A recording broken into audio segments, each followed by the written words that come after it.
This is Success Stories, a program of the Sorrell College of Business at Troy University. I'm Alan Mendenhall, Associate Dean of the Sorrell College of Business and Executive Director of the Manuel H. Johnson Center for Political Economy.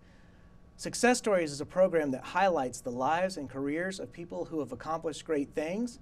One such person is our Attorney General, Steve Marshall, who is my guest today. Steve, welcome to the show. Thank you. It's good to be with you. Well, you actually have something in common with my grandfather. You wouldn't have known this, but he was born in Atmore, Alabama. Oh, wow. Yeah. Atmore boy. He was a long time. He was born in 1929 during the Depression and was delivered for free. So I'm sure your delivery actually cost some money. But I want to jump ahead to law school, improbably. That's where we're going to start, and talk about your time as a law student and whether you could have foreseen becoming Attorney General of our state at that time. Yeah, clearly no about being AG, and partly because I don't know that while I was in school there was really this long-term plan. You know, law school was exciting for me, and frankly loved it far more than I really thought. I didn't grow up, knowing lawyers. I didn't come from a family that had lawyers that were connected to the family. That I'm from Atmore and I've been a rural guy my whole life, although we've lived all over the South. And the thing I knew about lawyers is they seemed to be people that kind of made differences in community, and that was a little bit of the attractive feature for me. But didn't walk into law school. You've had Judge Pryor on here, and he was very thoughtful and deliberate about what he wanted to do and how it was he wanted to approach the career. Transparently, I was probably the opposite. I really much more allowed the career to come to me. I would have never told you that, when I finished my law school career, that I would ultimately be a prosecutor trying cases for a long time, and definitely never thought there was some opportunity for me down the road to become Attorney General. But there's no doubt God's had his hand in the direction that I've gone with my life. Doors have opened in ways that I probably never imagined. But in a weird way, I've had the most eclectic law practice, going from big firm to trying murderers and rapists to eventually becoming AG. And not only am I now working at what I think is the most fascinating law firm in the state, but get to do things that I would have never, ever considered in my career. Well, I was going to actually ask you about your time in private practice, because I think most people associate you with the office you hold now or with your position as district attorney. You were district attorney for 16 years? Yeah, something a little like bit over that. But people probably forget, many people, that you were in private practice before you became district attorney. What type of cases did you work with when you were in private practice? Yeah, when I first came out, it was at a large firm in Birmingham, the old Maynard Cooper firm, which is now Maynard Nexsen. Really great people I had a chance to work with there, but it was large securities cases. That was kind of my niche for the first couple of years that I was there. And uniquely, now we live in a world where law firms are regional, now they're international. Well, back then they were basically usually housed in one city.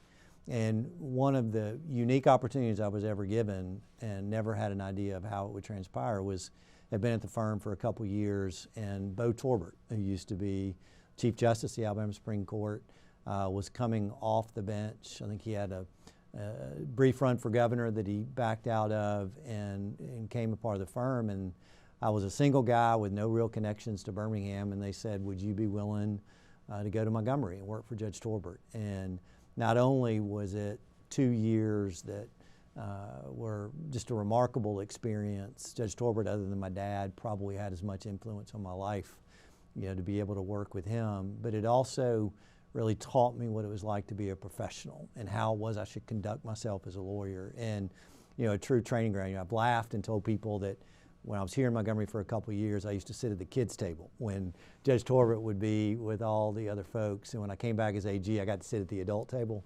A little bit of a different transition, but left judge after I've been down here for a few years in the firm for 5 years, and went to Guntersville. And it was the biggest risk I've ever taken, but also everything that really has happened to me was as a result of that decision. And had a small practice where I did everything from appointed criminal cases for a short period of time to the run-of-the-mill cases that come in to small town law firms. And it was a great training ground to really sort of broaden the practice and know the different areas of law, but it probably connected me with why I became a lawyer in the first place, and that's to try to be a problem solver and help make people's lives a little bit better.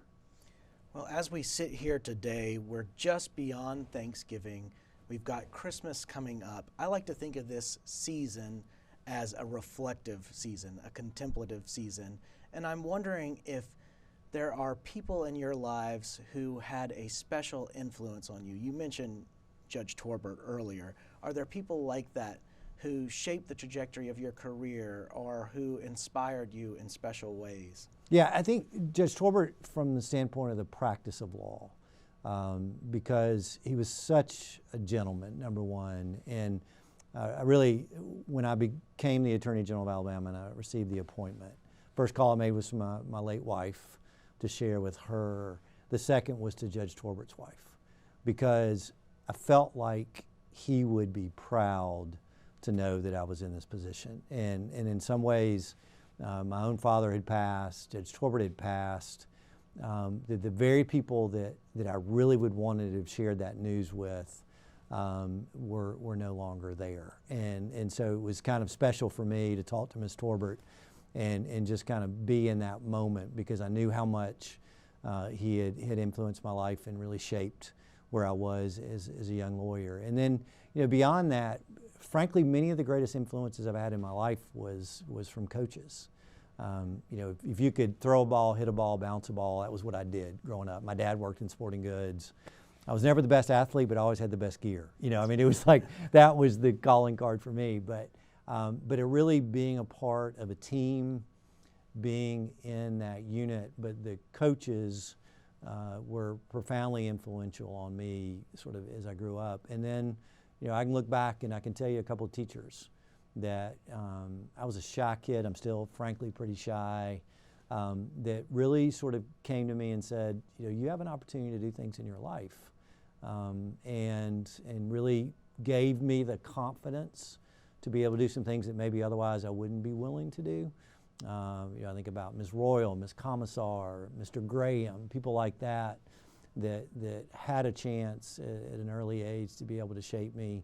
And then I've been very fortunate to have some wonderful faith leaders in my life that have shaped the ability for me to understand not only sort of my own personal faith, but also, particularly as a public figure, the ability to allow my faith to be able to shape the decisions and the work that we do.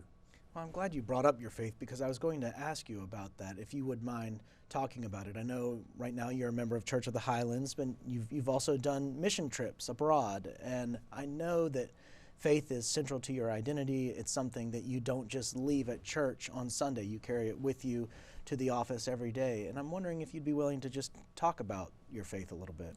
Look, I'm a passionate believer in Jesus Christ, and that really is kind of central to the core of who I am. People talk about sort of me in the context of a title, but I don't view myself from the standpoint of what I do. It's what I believe, and that's in my own faith in Christ. And so there's no doubt that when inevitably those difficult times come, and look, anybody that's going to be in the political light, you're going to have those difficult periods, and in some ways those can be professional.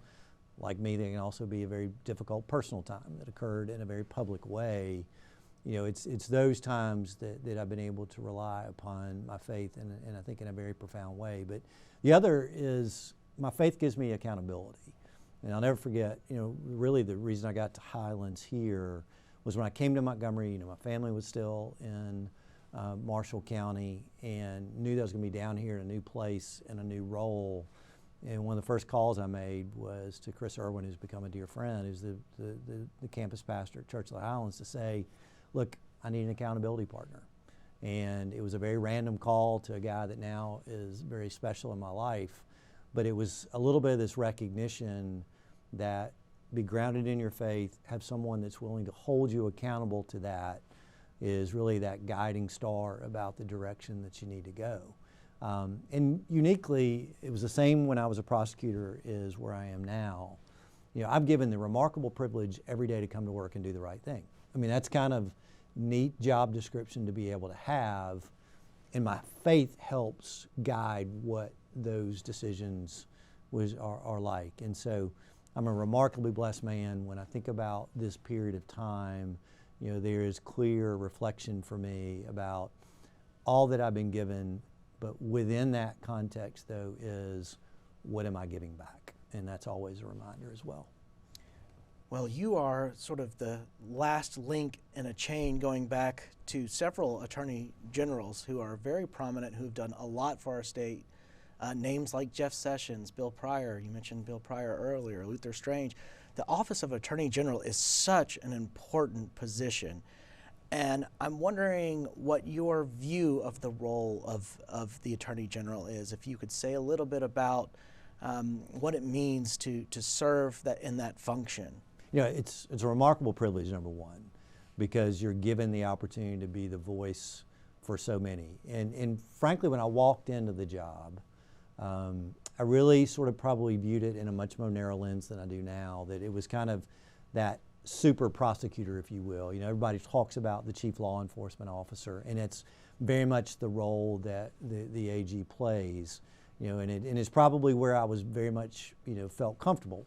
The work I'd done as a prosecutor, the work I'd done on behalf of victims, the experience as being a local district attorney, I think equipped me for that. And much of what we do in the office is in the criminal justice sphere, but it is clearly not the only thing. And one thing that I don't know that I completely understood when I walked in is the breadth and scope of the things that you have an opportunity to be engaged in. I would have never thought, Greg Abbott told a funny story about when he was AG in Texas, and they asked him, what's a day like for the AG? And he said, I come to work, I sue the federal government, and I go home, right? I mean, that's a little bit of an overstatement, but yet there is that role, and it's centered around the concept of federalism, the idea of the 10th Amendment about what is the ability to allow a state to exercise its sovereignty when confronted with the use of federal power. And frankly, it's the most fascinating thing that I do. It is probably the most interesting because it raises very unique issues of law that come about. And it's much more than just simply what we deal with in Alabama, but also what we deal with as a nation. And in some ways, I think you've seen this both with Republican AGs and Democratic AGs, is this idea of the function of the Attorney General being a check on federal power. Now, some of that depends on who's the party in power and what's going on, but also if you think back to COVID, for example, Attorney General across the country were pivotal pieces in what our national response and state response was to the pandemic, and how far could we go in infringing on individual liberty. And those are profoundly important questions, and why as AG it's really unique that you have an opportunity to be able to weigh in on those fights, because it's one that I think our founders would appreciate. When you look at the discussion even within the Federalist Papers about kind of the direction and where we were going as a country, that was of much debate, and we're still having that debate today, but it's now centered in a way that I think people understand that AGs are uniquely given the privilege of being able to weigh in on those, and we allow the courts to be able to consider those decisions. Yeah, it is so interesting that matters of federalism remain unsettled. The interplay of the states and the federal government, the size and scope of the federal government, the relationship of states to other states and states to the federal government. These matters are always with us, and we're always working through them as a country, and the role of an Attorney General is so important to the debates that revolve around federalism. There's a particular issue that is contentious in today's culture, and that's the transgender issue. And you're working on some matters involving that. Would you like to talk about that? Yeah, uniquely, one of the things that you see is around the country, AGs kind of develop some unique expertise that then other states take advantage of, whether it be issues around coal. West Virginia, for example, Kentucky have worked a lot on energy. Louisiana worked a lot on energy issues. One of the things that we've done is really dive into this issue of gender affirming care, as it's referred to, and what's going on with children who want to potentially transition their gender. And uniquely, Alabama passed a law a few years ago that's been challenged, and we're fighting that case here in district court. We have the Department of Justice that's weighed in, but it's not a unique problem or issue to Alabama. You see other states, Florida, Georgia, South Carolina, Arkansas, Tennessee, Kentucky, others that have weighed in. And the kind of back to what we were talking about earlier, it's the state's role to be able to protect kids, and we see that historically. The question is, how far can a state go? And the argument from the other side is it should be a parental decision. We see, medical providers argue about standard of care and what that means. We think very clearly that this is a failed experiment that Europe has rejected, that we do not see a consensus in the medical community about, and that we think the state has a clear right to be able to weigh in and to be able to protect kids in this way. And remember, talking about during the age of minority, not during the age of majority, and really proud of the fact that we've developed expertise that we've used around the country to be able to share about, number one, what we think is the facts underlying this. And we think there's a great deal of misinformation by the medical community about what this means. But also, we've been able to try to relate to what's the right way for the courts to analyze this issue. What's the level, and we get in the weeds when we talk about levels of scrutiny, right?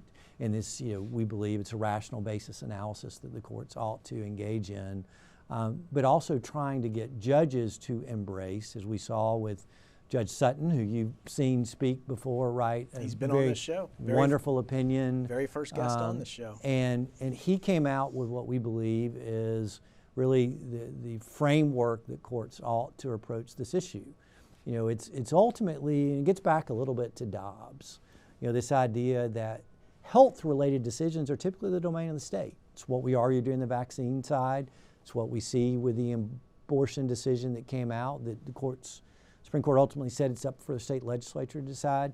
We think this is uniquely one of those similar issues. And what we saw Judge Sutton is come out and say, I'm not here to weigh in on whether it's right or wrong.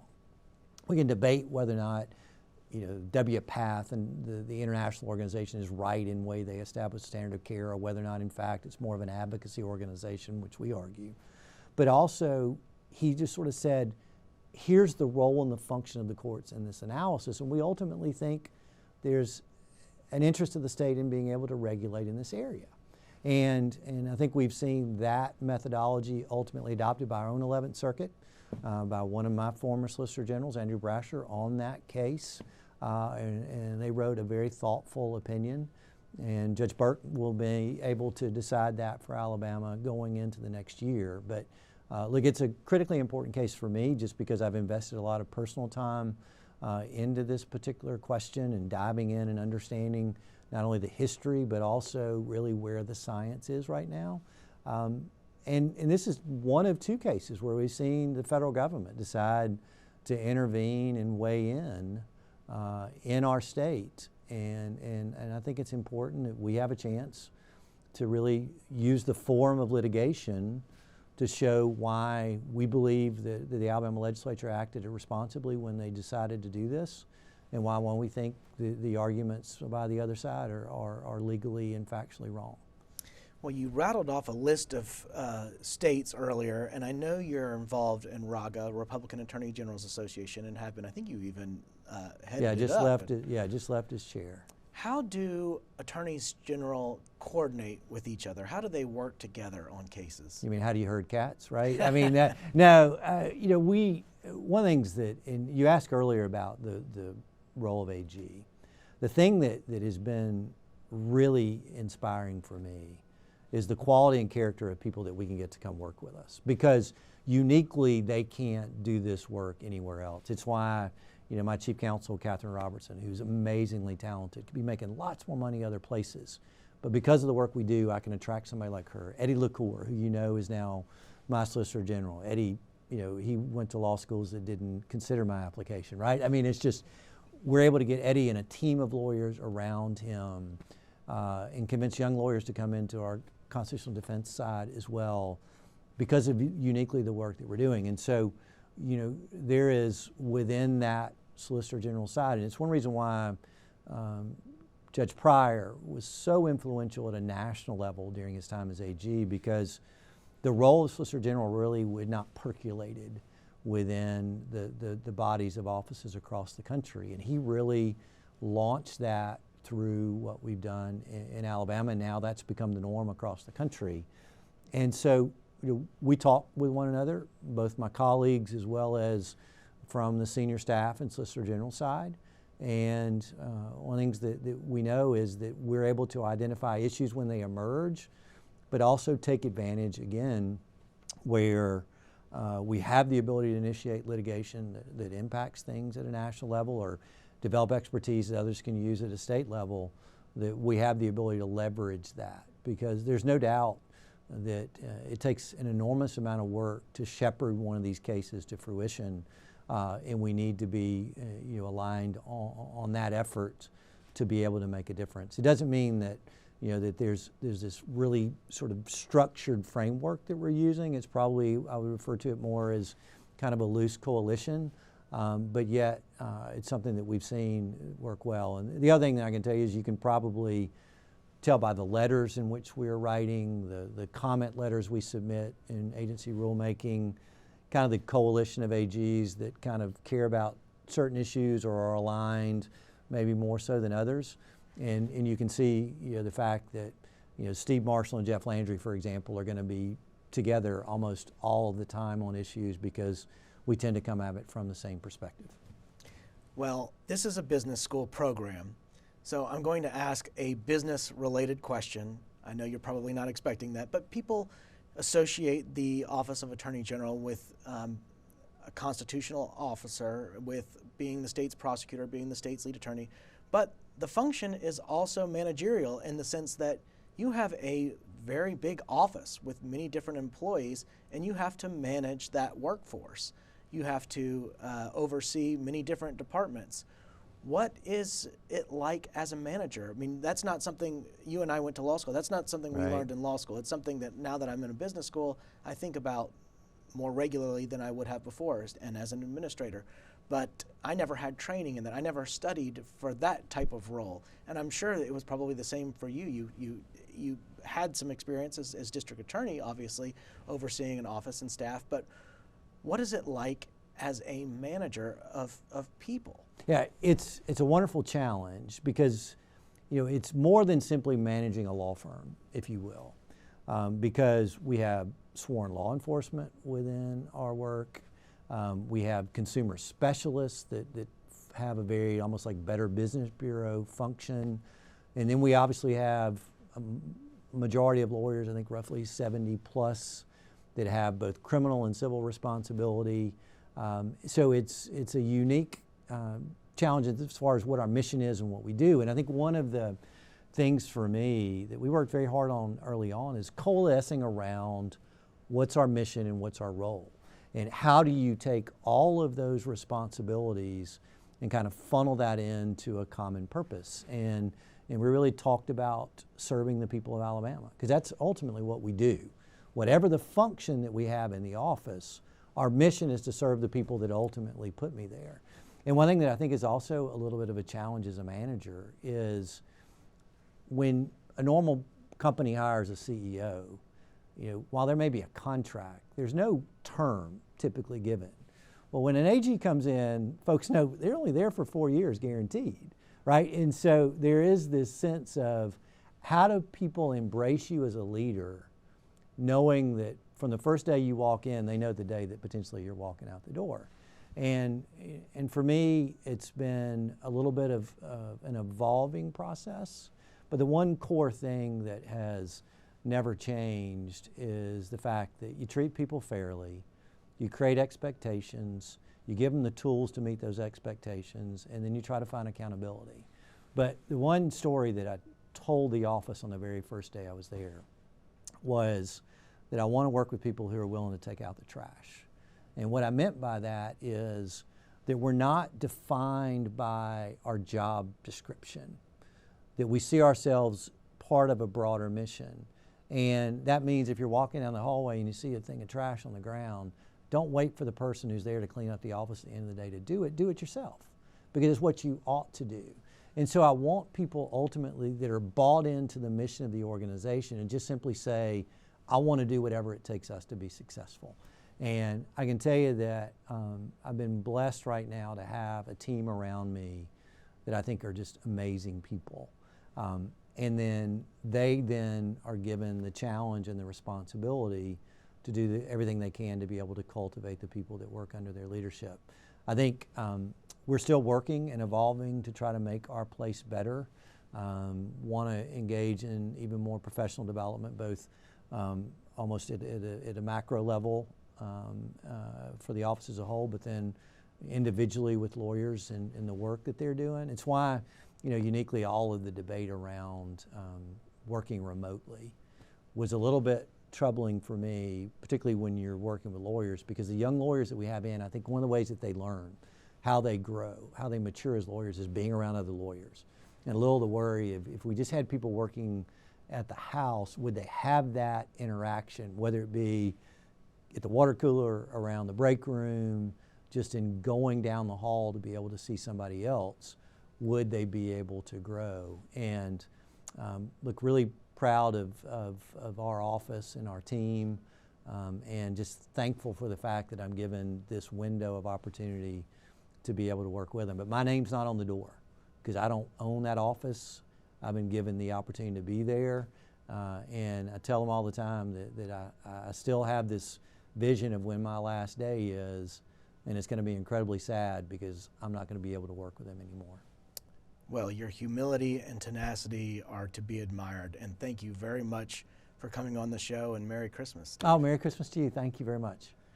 This has been Success Stories, a program of the Sorrell College of Business. I'm Alan Mendenhall. Until next time.